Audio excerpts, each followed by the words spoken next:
will dive straight into it sa mainit-init na tanong. Kasi merong nagtanong sa Reddit na they wanna know if real people daw ba talaga yung letter senders sa podcast mo. Ito yung sabi niya, recently may ka-work ako na nagbe-binge ng mga videos niya on YouTube.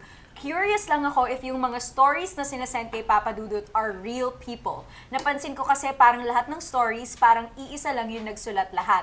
LOL. Any chika about him and his contents? Naku, parang na-hot seat yata ako dito. Straight to the source. Pinag-uusapan yan pala sa Reddit. Ano bang gusto ninyo? Showbiz answer o yung totoo? Yung totoo! Yung totoo! Siyempre! Totoo tayo lagi, Papa Dudut. So ang totoo niyan, kaya nagbumukang parang isa lang yung nagsulat kasi may mga writers kami to enhance the story. So pinapadala yung mga kwento sa amin, tapos meron kami mga writers na mas pagagandahin pa yung mga kwento na babagay for radio.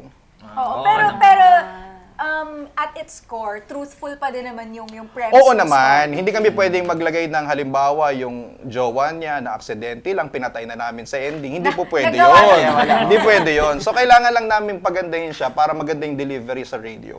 Oo nga, no? Hindi ko na naisip Which is no? essential kasi yun eh. Kailangan, hindi naman kasi lahat ng mga sumusulat eh. Ganun kaganda magsulat. Oo, so Tama kailangan naman. i-enhance namin on our part